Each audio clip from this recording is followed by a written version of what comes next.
Alors pourquoi j'ai parti Dames de compagnie? C'est venu d'un besoin non comblé. Dans ma famille, on a pris soin de personnes qui étaient en perte d'autonomie et on a cherché. On a cherché et on n'a pas trouvé. Je voulais offrir une stabilité. Je voulais offrir un choix des âges. Je voulais quelque chose de simple. Je voulais quelque chose qui est accessible. Ce que les gens sont surpris lorsqu'ils téléphonent, c'est de voir la rapidité qu'on peut mettre en place les accompagnements. Je leur dis tout le temps, le principal, c'est qu'il faut ouvrir un dossier, mais après ça, c'est 24 à 48 heures.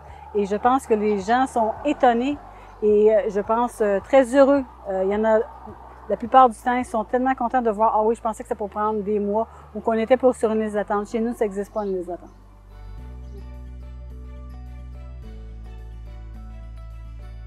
Alors, moi, j'ai découvert Dames de compagnie par Internet parce qu'à la suite de la vente du condo de ma mère puis son conjoint, elle se sentait démunie en se retrouvant dans une résidence, ces choses-là. Elle avait perdu quand même le goût de se faire à manger, ces choses-là.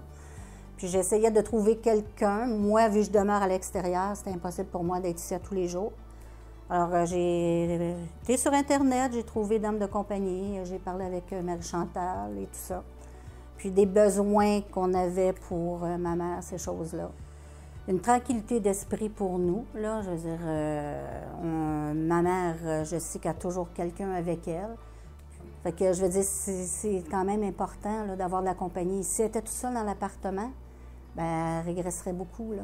Elle perdrait beaucoup de capacité. Quand on arrive, bien c'est ça, on se présente, puis on jase, puis j'essaie d'être attentive au milieu. J'essaie de trouver une piste pour entrer en communication, pour faire une conversation, tout ça. Puis là, après, bien, ça suit, ça continue. En peu de temps, là, à peu près en 4 visites, la plus belle marque de reconnaissance qu'elle m'a faite, je suis rentrée là le matin, elle m'a pris dans le petit corridor d'entrée puis elle m'a donné un bec, ses 2 joues. J'ai dit, la glace est cassée. Cette femme-là est contente de me voir. On n'est pas là pour faire des travaux. On est là pour occuper la personne puis continuer à motiver ses capacités. C'est très facile avec le transport adapté. Ils viennent nous chercher à la porte, ils nous débarquent, ils nous rembarquent là, puis ils nous transportent à la porte. Alors, quand vous êtes en fauteuil roulant, puis que vous êtes, c'est l'été, puis vous êtes sur les trottoirs, on peut aller où on veut.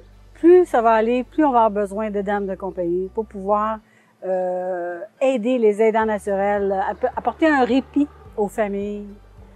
C'est de là l'importance de notre compagnie, Dames de compagnie. Souvent, quand j'ouvre les dossiers, on fait ci, on fait ça, puis là, ils me regardent, bien là, non, je veux juste vous dire, tout ce que vous pensez, là, probablement qu'on le fait.